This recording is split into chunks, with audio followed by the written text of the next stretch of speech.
Welcome back to our channel. నేను మీ Kavya. So కర్రెగుట్టలు కాస్త ఎర్రగుట్టలుగా మారుతున్నాయి.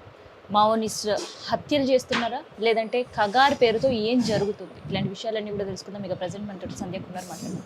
అక్క నమస్తే. నమస్తే అమ్మ. అసలు ఏం జరుగుతుంది, కగార్ ఏంటి అసలు? ఆపరేషన్ ఖగార్ అంతిమ యుద్ధం. ఎవరి మీద అంతిమ యుద్ధం అంటే ఆదివాసీల మీద అంతిమ యుద్ధం. ఈ దేశ మూలవాసులు ఆదివాసులు వాళ్ళు ఎక్కడి నుంచి వచ్చిన వాళ్ళు కాదు, ఈ దేశ ప్రజలు మూలవాసులు. వాళ్ళ మీద యుద్ధం చేయాల్సిన పరిస్థితి ఎందుకు వచ్చింది? ఈ ప్రశ్న బీజేపీని గెలిపించిన ఉత్తర తెలంగాణలో ఆదిలాబాద్, కరీంనగర్ నిజామాబాద్లో బీజేపీని గెలిపించిన ప్రతి ఒక్క ప్రజలు అడగాలి, ఆదివాసీలు అడగాల. తమ జాతి ప్రజలని హననం చేస్తున్నారు. ఎందుకంటే ఆదివాసుల కాళ్ళ కింద ఉన్న భూమి, ఆ భూమి కింద ఉన్న ఖనిజ సంపద దోచేసే ఆదాని అంబానీ లాంటి వాళ్ళకి ఇవ్వాలి. ఆదానికి కట్టబెట్టడానికి ఈశాన్య రాష్ట్రాల్లో జాతుల మధ్య వైరం పెట్టి మణిపూర్ని మంటల్లో కాల్చేలా చేశారు.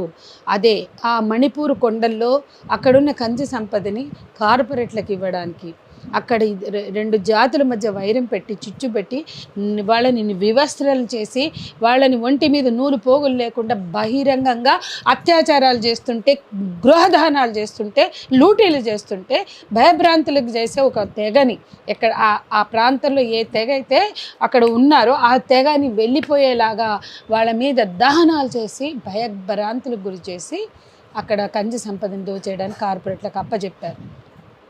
భారతదేశంలో అనేక ప్రాంతాల్లో అది చేస్తున్నారు. ఇవాళ మధ్య భారతం, ఛత్తీస్గఢ్, జార్ఖండ్, బస్తర్ ఈ ప్రాంతాల్లో ఆదివాసీల వనరులు వాళ్ళకి కావాలి. కాబట్టి వాళ్ళకి అండగా ఉన్న మావోయిస్టుల మీద యుద్ధం పేరుతో ఆదివాసీల మీద యుద్ధం చేస్తున్నారు. అదే ఆపరేషన్ ఖగార్. దానికి ఒక పేరు పెట్టారు. అంతిమ యుద్ధం అనే పేరు ఏ ప్రభుత్వమైనా పెట్టుకుంటుందా? అంతిమ యుద్ధం అనే పేరు ఎవరి కోసం పెట్టారంటే కార్పొరేట్లకు భరోసా ఇవ్వడానికి. కార్పొరేట్లారా, ఇక్కడ మేము అంతిమ యుద్ధం చేస్తున్నాం, త్వరలోనే మీకు అప్పచెప్తాం. ఇప్పటికి అప్పచెప్పిన చోట రాత్రి డోజర్లతోటి లక్షల చెట్లు, వేల ఎకరాలు భూమిని ఖాళీ చేసి లక్షల చెట్లు. వీళ్ళు పర్యావరణం గురించి ఆలోచిస్తారా? ఆదివాసీలు ఎవరు పర్యావరణాన్ని నాశనం చేయరు, పచ్చదనాన్ని నాశనం చేయరు. ఇవాళ ఏ కార్పొరేట్లకు ఇస్తారో వాళ్ళు రాత్రి చెట్లు కొట్టేసి పర్యావరణాన్ని విధ్వంసం చేసి ఆదివాసీలను విధ్వంసం చేసి మొత్తం కూడా డిస్ప్లేస్ చేస్తున్నారు. ఇది కార్పొరేట్ల పరిపాలన. కాబట్టి ఈ దేశంలో ఉన్న ప్రతి ఒక్క ఆదివాసీ ప్రశ్నించాలి. సొంత ప్రజలను చంపుకుంటున్న ఈ దేశంలో పాలస్తీనా మీద చేస్తున్న యుద్ధం, గాజా మీద ఇజ్రాయెల్ చేస్తున్న యుద్ధం కన్నా భయంకరమైన యుద్ధం ఈ దేశంలో జరుగుతుంది. అసలు ఏంటి ఈ ఖగార్ పేరు మీద అసలుకి ఏం చెయ్యాలనుకుంటున్నారు? అంటే ఇప్పుడు మీరు అన్నట్టు ఆదివాసీలే టార్గెటా, లేదంటే మావోళ్ళు టార్గెట్లా? అంటే దాదాపు 38 మంది మాట్లాడుకున్న అమ్మ, ఆదివాసీలకు అండగా ఉన్న వాళ్ళే మావోళ్ళు. వాళ్ళు 10ల్లో ఉంటారు, 100ల్లో ఉంటారు. దానికోసం వేల మందిని ఎందుకు ఊచకోతలకు వస్తున్నారు? వాళ్ళ జీవనాన్ని ఎందుకు విధ్వంసం చేస్తున్నారు? వాళ్ళ బతుకుని ఎందుకు బర్బాద్ చేస్తున్నారు? అది అంటే పాలకులు చేయాల్సిన పని కాదు. ఒరిస్సాలో మీరు ఓట్లు పొందినా ఆ ఒరిస్సా ఆదివాసీలకు చెప్పండి మేము చంపేస్తున్నామంటే హర్షిస్తారా? మీరు ఓట్లు పొందిన ఆదిలాబాద్లో ఇతర ప్రాంతాల్లో అడగండి మేము చంపేస్తున్నామంటే ఒప్పుకుంటారా? వాళ్ళ భూములు మేము గుంజుకుంటున్నామంటే ఒప్పుకుంటారా? ఎక్కడా ఒప్పుకోరు. ఎందుకంటే కొమరం భీం, రామ్జీ గొండు వీళ్ళందరూ కూడా ఆనాడు బ్రిటిష్ వలసవాదానికి, ఆధిపత్యానికి వ్యతిరేకంగా పోరాడి హక్కులు సాధించిన వాళ్ళు. వాళ్ళు 170 వచ్చిందంటే వాళ్ళ పోరాటాల వలన, మావోయిస్టులు చేస్తే వచ్చిన పోరాటం కాదు. 5th షెడ్యూల్, 6th షెడ్యూల్ వచ్చిందంటే వాళ్ళ పోరాటాల వలన. అంటే ఇవి మావోయిజం పుట్టకముందు, ఎంఎల్ పార్టీ ఏర్పడకముందు రామ్జీ గుండు ఎందుకు పోరాడాడు? ఎందుకు కొమరం భీం పోరాడాడు? ఎందుకు తెబాగాలు పోరాడారు? ఎందుకు బిర్సా ముండాస్ పోరాడారు? అప్పుడేమో ఎంఎల్ పార్టీ లేవే. కాబట్టి మనం వాస్తవాలను చూడలేనిది. ఇంతసేపు వాళ్ళు మావోయిస్టులను చూపించి నేను అడుగుతానమ్మా, ఎలక వచ్చిందని ఇల్లు కాలబెట్టుకుంటారా? ఎలుక పోయింది అని ఇల్లు కాలబెట్టుకోం కదా. ఇవాళ అడవిలో వాళ్ళు ఉన్నారని కాలబెట్టేస్తారా? మనుషులందరినీ జంతువులు చంపేసి జీవ వైవిధ్యాన్ని నాశనం చేసి ఇక్కడ అడవులు కాలబెడితే జీవ వైవిధ్యం పోయింది. హైదరాబాద్లో కాంక్రీట్ జంగల్లో అన్ని ఫ్లైఓవర్ల కింద గోడల మీదేమో జీవ వైవిధ్యం అని బొమ్మలు వేస్తారు. ఎక్కడ జీవ వైవిధ్యం ఉందో అక్కడ మంటలు పెడతారు. అది ఈశాన్య రాష్ట్రాల్లో మంటలు పెట్టారు. ఇప్పుడు మన మధ్య భారతం అంతా మంటలు పెడుతున్నారు. దేనికోసం అంటే ప్రపంచంలో లాటిన్ అమెరికాలో, సౌత్ అమెరికాలో, దక్షిణ ఆఫ్రికాలో మైనింగ్ కోసం ఇదే చేశారు.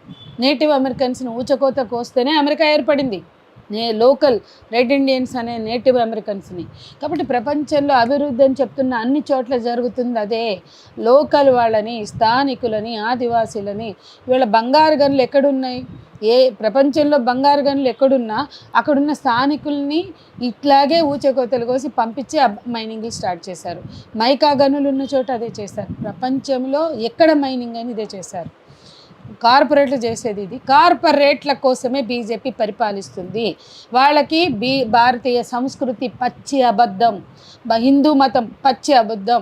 హిందూ మతం మీద ప్రేమ ఉంటే మెజారిటీ హిందువుల మీద ధరల భారం ఎందుకు ఇస్తారు?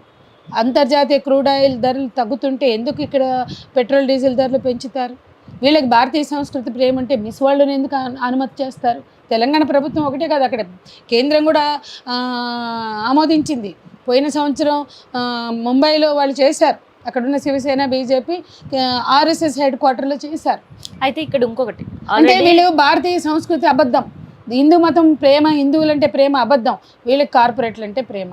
ఆ ప్రేమను చాటుకోవడంలో భాగమే, వాళ్ళకి దోచిపెట్టడంలో భాగమే బీజేపీ దోపిడీ ప్రభుత్వం. ఆ దోపిడీ కొనసాగింపే ఆదివాసీల మీద యుద్ధం, దాని పేరే ఆపరేషన్ కగార్. అయితే ఒక పక్క మనకందరూ కూడా తెలిసిందే, పాకిస్తాన్ ఇండియా బార్డర్ మధ్యలో జరుగుతున్న పరిస్థితులు. ఈ సమయంలో ఆపరేషన్ కగార్ అంత ముఖ్యమనిపిస్తుంది? దాని ముందే పెట్టారు. ఆపరేషన్ కగార్ పెట్టి 6 నెలలు అయింది. కాబట్టి బార్డర్లో యుద్ధము లేదు, అది యుద్ధం వీళ్ళు ప్రకటించింది, వీళ్ళు క్రియేట్ చేసింది. వీళ్ళకి అవసరం ఉన్నప్పుడు, ఇప్పుడు ప్రజ్ఞా ఠాగూర్కి ఆమె 45 మందిని పొట్టన పెట్టుకుంది. నిన్న అక్కడ జరిగింది 26 అని చెప్తున్నారు, దేశమంతా గగ్గోలు పెడుతున్నారు. 45 మంది ముస్లింలని పొట్టన పెట్టుకుని బాంబ్ బ్లాస్ట్ పెట్టి అది ప్రూవ్ అయ్యి ఎన్ఐఏ ప్రూవ్ చేసింది. సుప్రీంకోర్టు ముందు వేస్తే ఆమె క్షమాభిక్ష అడిగితే సుప్రీంకోర్టు, ఎన్ఐఏ కోర్టు, సుప్రీంకోర్టు క్షమాభిక్షను కూడా రద్దు చేసింది, తిరస్కరించింది. ఇవాళ దాన్ని డైవర్ట్ చేయడానికి వీళ్ళ పెహల్గాం ఘటన సృష్టించారు. ఇవాళ పెహల్గాంలో తీవ్రవాదులు వచ్చారా, వీళ్ళు సృష్టించిన తీవ్రవాదులు వచ్చారా, అది కూడా కాలం తేల్చాల్సిందే. ఇప్పటి వరకు జరిగిన అన్ని దాడులు బీజేపీ హయాంలోనే. నేను ఒక వీడియో పంపిస్తా. ఇప్పటివరకు భారతదేశంలో జరిగిన దాడులు మొత్తం కూడా బీజేపీ హయాంలోనే. బీజేపీ ఉన్నప్పుడే ఎందుకు దాడులు జరుగుతున్నాయి, ప్రజల మీద ఎందుకు ఇంత హింస జరుగుతుంది, ఎందుకు మత కలహాలు జరుగుతున్నాయి అనేది ప్రతి ఒక్కరు కూడా ఆలోచించాలి. మావులు శాంతి చర్చలకు మేము సిద్ధం, చర్చించుకుందామన్నా ఎందుకు ప్రభుత్వం దిగి రావట్లేదు? వాళ్ళు శాంతి చర్చలకు సిద్ధం అంటున్నారు. అనేక మంది పౌర ప్రజా సంఘాల వాళ్ళు కోరుతున్నారు. మన సమాజంలో పెద్ద మనుషులు అనేవాళ్ళు, ప్రొఫెసర్స్, బుద్ధిజీవులు, డాక్టర్ గోపీనాథ్, ఇన్నారెడ్డి, అట్లాగే ప్రొఫెసర్ హరగోపాల్ నేతృత్వంలో ఎంతోమంది మేధావులు, పద్మజాషా లాంటి వాళ్ళు శాంతి చర్చలకి రావాలి అని పిలుస్తున్నారు. లోపల నుంచి మావో అగ్రనేతలు బయటికి పంపిస్తున్నారు, మేము సిద్ధం, సీజ్ ఫైర్ కూడా సిద్ధమని. అయినా సరే వాళ్ళు ఎందుకు సిద్ధపడట్లేదు అని ఆలోచించాలి. అంటే యుద్ధం చేస్తున్నారు వాళ్ళు, తుపాకులు పట్టుకున్నారంటే మేము సిద్ధం శాంతి చర్చలకి, సీజ్ ఫైర్కి అంటున్నారు. అయినా మీరు సిద్ధంగా లేరంటే మీ ఉద్దేశాలు ఏంటి అనేది ప్రభుత్వం చెప్పుకోవాలి. అంటే ఇక్కడ ప్రభుత్వం లైన్ ఆఫ్ థింకింగ్ ఏం చెప్తుంది? అంటే మావులు లేకుండా చేయడం అనుకుంటుందా, మావులను మనుషులుగా మార్చాలనుకుంటుందా, అసలు ప్రభుత్వంకి మావోలను చంపేయడమే కావాలి, ఆదివాసీలను చంపేయడమే కావాలి. మావోలందరూ చచ్చిపోయినాక కూడా ఒకవేళ అంటే చావద్దు, వాళ్ళు మనుషులు, వాళ్ళకి హక్కులు ఉన్నాయి, వాళ్ళు ప్రజల కోసం త్యాగాలు చేస్తున్నారు. కానీ అక్కడ మావోలు లేని ప్రాంతంలో కూడా ఆదివాసీల మీద దాడులు చేస్తున్నారు. మనం ములుగు, భూపాలపల్లి, కొత్తగూడెం, వరంగల్, ఆదిలాబాద్, ఖమ్మం, చింతూరు ఈ ప్రాంతాల్లో పోడు భూముల కేసులు ఎందుకు జరుగుతున్నాయి? అక్కడ లేరు కదా మావోలు. అది నేను అనేది. మావోలు లేని చోట పోడు భూముల మీద ఎందుకు దాడులు జరుగుతున్నాయి, ఎందుకు ఆదివాసీల మీద కేసులు పెడుతున్నారు, ఎందుకు వాళ్ళని భయభ్రాంతులకు గురి చేస్తున్నారు, ఎందుకు వాళ్ళ భూములు గుంజుకుంటున్నారు, ఇది కూడా మనం ఆలోచించాలి. ఇప్పుడు